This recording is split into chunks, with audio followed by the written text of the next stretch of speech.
Hello and welcome to heliosblog. My name is Helios here for another reaction video. Today, Jordan Peterson as a movie villain. Let's get into it. The reason she's alone is because she's difficult.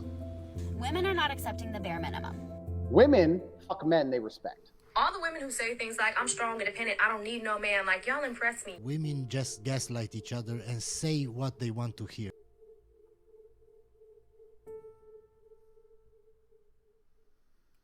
This is good. The villainous cult leader in Olivia Wilde's new movie, Don't Worry, Darling, has been based off of my dad because apparently he's king of the incels. Yeah. We're going to go through some articles. It's just propaganda to destroy the RP community, right? Basically. Rolling Stone. Olivia Wilde, Chris Pine's Don't Worry, Darling character inspired by incel hero Jordan Peterson. So again, if you want to do self-improvement, if you want to, become a better man and so on, you're an I cell, you're an M word, you're the worst, you're an A word, and so on. In the film, Pine plays Frank, the founder of the mysterious Victory Project, which is behind the seemingly idyllic 1950s town where the main characters Jack, played by Harry Styles, and Alice live. Wilde explained that Frank was partly based on this insane man, Jordan Peterson, who is this pseudo-intellectual hero to the incel community. Right, pseudo-intellectual. He's not a real clinical psychologist. He's not a university professor. He is a pseudo-scientist, right? He's a pseudo-intellectual because the things he says can't possibly be real. No. Things that go against womanism, things that talk about women not having a huge end count or not being sketchy and so on. Oh no, they're terrible. The movies or whatever, the thought process that says that women should get married when they're young and have children and work on, and family formation and all of that. Oh, those are awful, so bad. Meanwhile, these girls get to 35 plus and then get carts and boxed wine because guys don't choose them, and then they wonder why. Well, Olivia Wilde is where I go to get my intellectual recommendations. Indeed. Let me see. What's her background? She went to acting school. Okay, now, no hate for acting school. I actually don't have a university degree. I did 2 years of classics and psychology and 2 years of biomedical science, and then I dropped out to start making money. So that's not actually what happened. What actually happened is she had a kid at 19 years old and dropped out of university. Then she divorced her husband, and she rode the wave of Jordan Peterson being famous to make herself famous and have money. So, and focused entirely on her appearance. Right, which is, totally. So she's totally not just a straight up womanist, right? Like, had a kid before. Anyway, man, and then got divorced. Like just did basically everything wrong. So she did everything right, getting married young and having a child, and then she screwed it all up because she thought she was better than her husband, divorced, and then disaster struck, right? And now she's like rationalizing it by saying I dropped out at 19 to make money. What a ridiculous notion. Okay, shitting time. Hit the like, hit the subscribe, hit all the notifications. Drop me a donation like Hunter M, Adriana, and Tom M. Link is in the description. Just click more underneath the video. Buy my books at bit.ly/heliosbooks. Go to my Patreon and subscribe, patreon.com/theheliosblog. Okay, shitting is done. Let's continue. no hate there, but she probably should have actually watched my dad before basing one of her characters off of it. Literally. Rather than getting all her information from sound bites, probably from BuzzFeed. Wilde elaborated, this guy, Jordan Peterson, is someone that legitimizes certain aspects of their movement because he's a former professor, he's an author, he wears a suit, she knows some things about my dad, so they feel like this is a real philosophy that should be taken seriously. Right, so this is called the appeals to authority logical fallacy, right? It's like, how would I describe this? She is saying that they listen to him because he wears a suit, because he's the authority figure, they listen to him. not because he has anything relevant to say. So she's just trying to assassinate his character, right? That is slander, right? They feel like this is a real philosophy. By the way, the RP is not a philosophy, it's a praxeology. It's like a toolbox. You use it to help you improve your life, right? Take the pieces that you like and leave the other ones. It's basically just evolutionary psychology combined with biology, right? But as related, as applied to female nature and relationships in general. And then Rolling Stone says, let's just hope this doesn't give the guy an inadvertent ego boost, which unfortunately it probably will. Right. So again, like, ego boost, implying that he has a big ego. Well, I mean, in general, university professors like to be the center of attention. That's kind of why they're a professor. But there's nothing wrong with that. And you're like, so why is he doing this? He's not doing this because he wants to help people, Jordan, I mean. He's doing it because he wants to buff his ego. Again, it's just character assassination. Wow. I don't know about my dad, but it's given me an ego boost, at least for the day. Chris Pine as my dad. Beautiful. That's very disrespectful, what you just said. Very disrespectful. Because what is she implying? She's implying her dad is trash and an actor is better, right? No. Don't be rude to your own father. So if you search this movie, apparently Shia LaBeouf was fired from it. Apparently the female actress Florence Pugh has not been promoting it because she's uncomfortable for some reason. And apparently Olivia is not very nice to work with. Here's a photo of her in a mask. The future is female ejaculation. Disaster. Okay. Anyway. So what's the point? The point is Olivia is a like womanist, brainwashy, you know? She believes the fempowerment narrative, 100 for 100. She doesn't understand that it's a manipulation movement designed to destroy the family unit in the United States. She doesn't understand that. Like, while it purports to state that it's about equality, what it actually is about is female supremacy. What it's actually about is girls being in charge in every single industry possible, girls being treated better than men in every single industry. And it's also about women being chosen over men because they're quote-unquote an oppressed group. And there's more. It's also about quote-unquote equality, which means without doing the same amount of work, without putting in the same amount of effort, women should be paid just like men. It's nuts, guys. Oh, and only Chad should exist. And what I mean is, any guy that's not Chad in the girl's eyes, it should be illegal for him to talk to her. That's also part of the movement, right? Oh, you don't make more money than me? You're not taller, fitter, stronger, faster, etc.? Oh, I don't want to be with you then.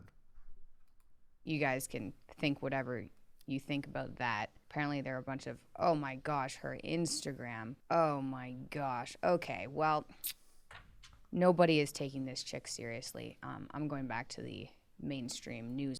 Right.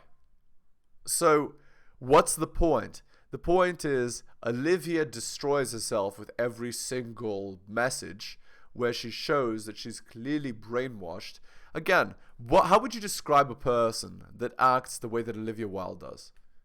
Useful idiot, right?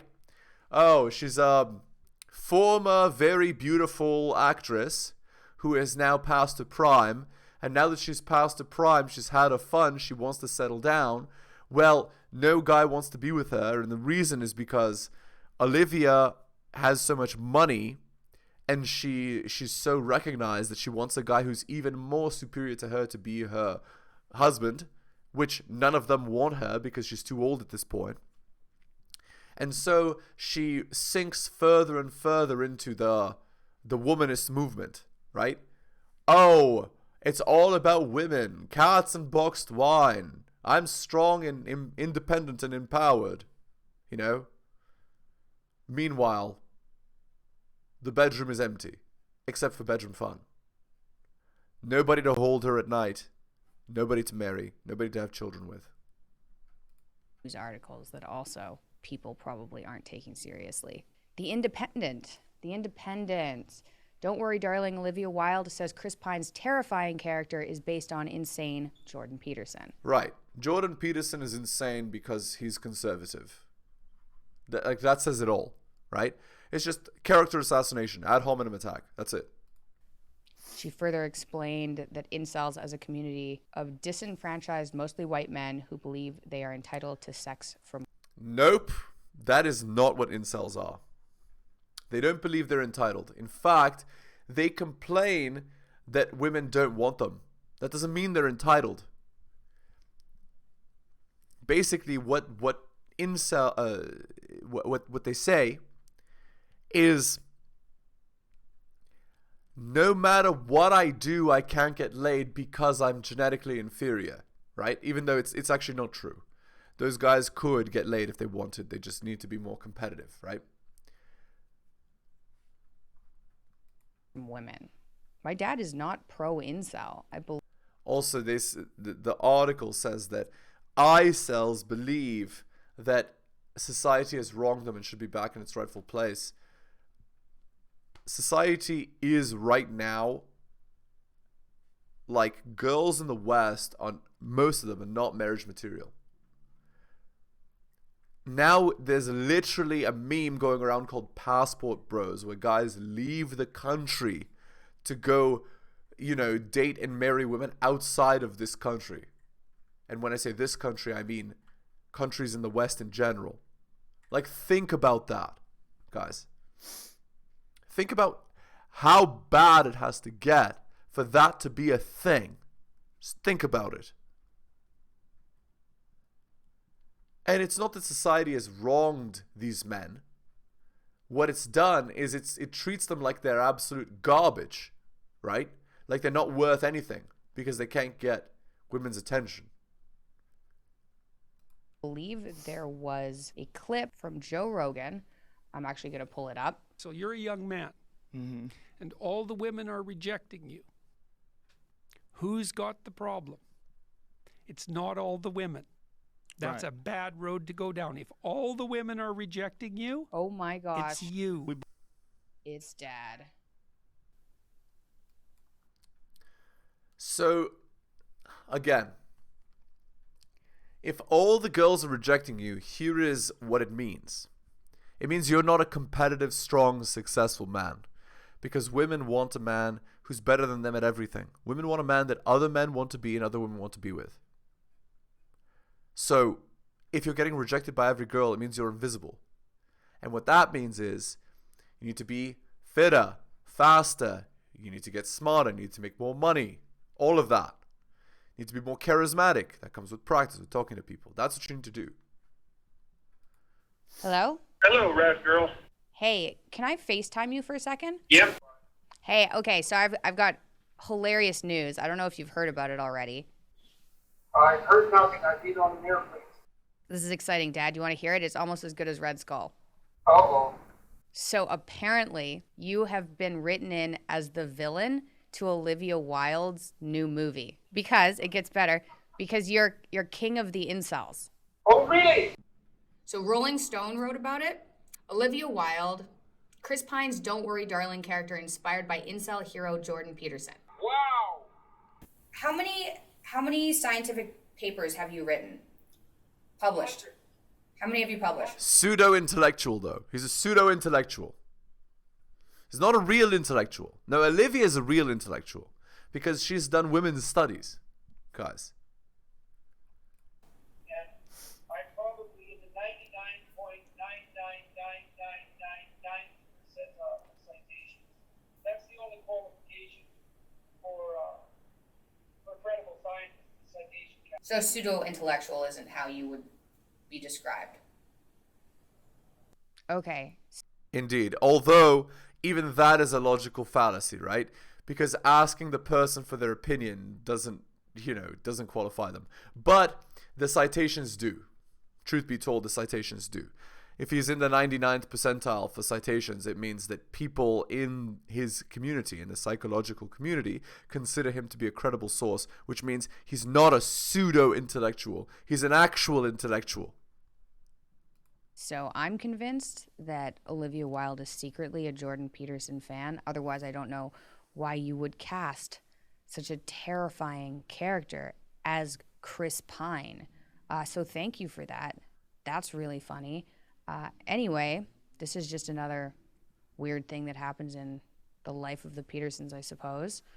Yeah, it's pretty hilarious. Like, again, Olivia is so out of left field. Okay, let's continue with this. Just to talk crap for an hour and a half. No, to talk about positive things, what you're looking forward to in the future, what you're happy about in the past year. Do you want to start with good things that have happened in the last year? Sure. I mean, we're gonna talk again when you finish reading my book, but my book, The White Pill, I was working on it for 2.5 years. So getting that baby out of me was I was just something I'm very happy about, very pleased about. It's selling well, so I can kind of cathartic. I think it was more like an exorcism because, I'm writing about all these horribly suffering people who have like their stories just been swept under the rug and kind of what happened in the Soviet Union, like why is communism so bad? What does it mean in practice? And when you just hear story after story, there's that whole line about like one death is a murder and 1 million deaths is a statistic, right? So each one of those people, there's literally millions of people for decades, had a story of oppression. My buddy Trey was just in the Museum of Communism in Prague, which I highly recommend to everyone if they're in Prague. And that's in where is it? Czech Republic. That was the first time that it kind of hit me, the extent to what my family had to go through. I was born in the Soviet Union. We escaped when I was, before I could remember, I was like 1.5 or 2. But that whole idea of like, it's literally every aspect of your life. There's nowhere else to go, right? If there's a political system we don't like here in America, let's say you hate Trump or you hate progressives, like you could still, to some extent, get away from it. You could talk to people who are different, or you could read websites or read books. You can't do that. It's 24/7. And it not only affects your ideology, it's also the material stuff. There's no food. You're cold. Like it's just constant. And like to have that as your background music since the time you're born is something I think it's almost impossible for us in the West, except for maybe some Cubans, you know what I mean, in America, to kind of wrap their heads around. Yeah, communism, not a good thing. Read the book The Gulag Archipelago, and you'll understand the idea. It's extremely depressing, and the amount of human suffering inflicted by that ideology is unreal.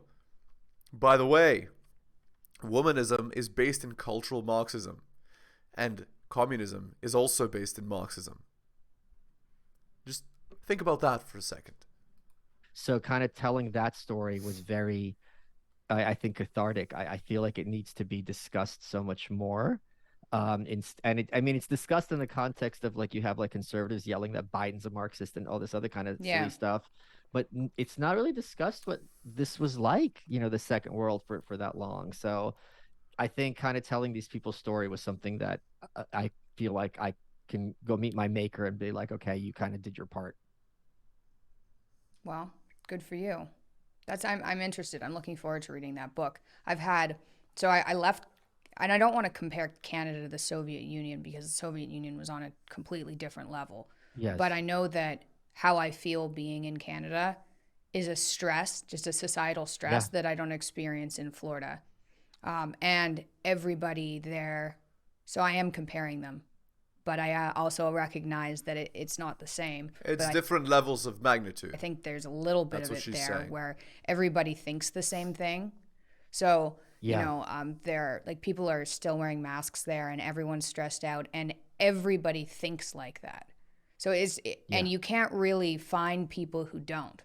Even if they kind of don't, they're still like, oh, no, this is how you should think. Right. And it's stressful being there. Yeah. My parents were super stressed going, even from Australia back to Canada. They're like, oh, we're in Canada again. And it's just like there's an underlying fear or something there. It's creepy. Interesting. But it's also the kind of thing where, like, in this, I've never heard that before. Again, I'm sure it's just what is it? An offshoot or a consequence of being in the West, right?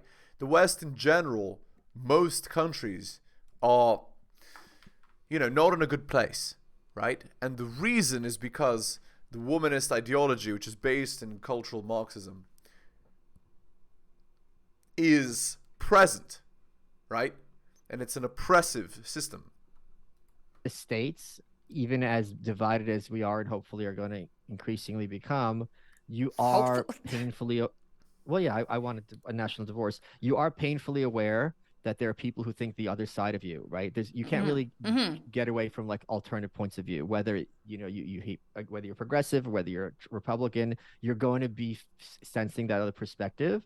But and even in New York, which is a very liberal city, you're still going to have plenty of people who are like, screw all this. But I think despite Canada's great diversity in thought, there is a great deal of homogeneity. So this kind of idea that, like, it's not even that they would disagree with you. I feel like it's more like, what are you even talking about? It's just like, you sound like a crazy person. It's like, wait, even if I'm wrong, everyone I know who agrees with me. So you're not making any sense. So it's, even if they want to be kind of open-minded, from their perspective, you're like a flat earther. Yeah. That's right. So they're describing the mask stuff from the C word, which I think you still can't mention on YouTube, but anyway. Yeah. Because apparently it was so bad to not wear masks or whatever, something like that. I'm not really sure about this. That's what's crazy about that place. In America, you're aware that there are people, even if you hate them, you're aware that there are people on the other side. And Canadians, I think, have always been brought up in we're the reasonable country. We've always been the reasonable country. We haven't been like America. Americans are kind of crazy. They're out there on both sides. Canada's always been in the middle and reasonable. And now that reasonable has just, they still think they're reasonable, but it's so far, I don't know if it's left or if it's just an impingement on freedom, but there's definitely a stress there that you don't experience in Florida. Like, people are still scared. It's very unfortunate because Toronto is such a cool place. It's creepy. I know, I love Toronto. An impingement on freedom. Well, again, if you're going to go by an ideology that's rooted in Marxism, then impingement on freedom is a natural consequence, right? Because thinking the things that you think is not allowed. It must be what the group says is correct, right? It's like that Olivia Wilde stuff. Very similar, right? Oh, he's the I cell, ruler, right? Because he doesn't agree with my political views, basically. It's also, they could say with a straight face, I can steelman their argument, Trudeau's the moderate, the NDP are the left, the Tories are the right, the Liberals, Trudeau's party, are in the center. So, like, if you think Trudeau's too far to the left, something's wrong with you. Like, and you can see how they get to that conclusion. Yeah, it's wild. Anyway, I'm glad I'm not there anymore, and I'm glad I was able to, And it's still illegal for Canadians to come here if they are not vaccinated. Oh, I know. Okay, that's crazy because you can go there, right? But nobody's talking about how people who aren't American can't come to America unless they're not vaccinated. Yeah. Now, I've heard that they aren't checking like they used to, that people have kind of stopped checking. But that doesn't mean that the laws have changed. At the airport? Who's going to roll those dice at the airport? That's crazy. No, nobody. I know. It's nuts. Yeah. That's just, they're like, we're letting everything COVID go, but also if you haven't been vaccinated, you can't come to our country still. And what that means in practice is the tourism industry, which means working families. Yeah. I feel like people aren't jumping up and down about that like they were about a lot of the mask mandates. I don't think it's on the radar screen as much because it's so weird. And second, they just renewed it. I think it's going to be around until April, I think they said. It's so weird. And it's not like Canada's some like awful third world country where you have some weird kind of like parasite, right? You come in here and you're going to spread it and everyone's going to get that amoeba that goes in your eyes. That's not, it's Canada. It's, but the biggest undefended border on earth, but still. Yeah. You can't get medicine there. I went there and I tried to get cough syrup for Scarlett and I couldn't get cough syrup. Like Shoppers Drug Mart. They're out of kids' medicine. Wait, in Canada? In Canada, yeah. So this isn't everywhere. People in the comments are going to be like, well, but no, in general, there's a massive children's medicine shortage in Canada. And right now, emergency rooms are overrun because RSV, because kids have not been outside in like, what, 3 years, basically. And in Canada, like specifically, a very long time, they're getting RSV, and RSV is already dangerous for kids. They're getting it worse. So emergency rooms are having. What a mess. Anyway, we're going to end the video there. Hit the like, hit the subscribe, hit all the notifications. Drop me a donation like Hunter M, Adrian and Tom M. Just click more in the video description. Buy my books at bit.ly/heliosbooks. And go to my Patreon and subscribe, patreon.com/theheliosblog.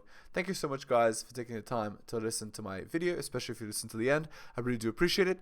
Take care of yourselves, and I'll see you next time.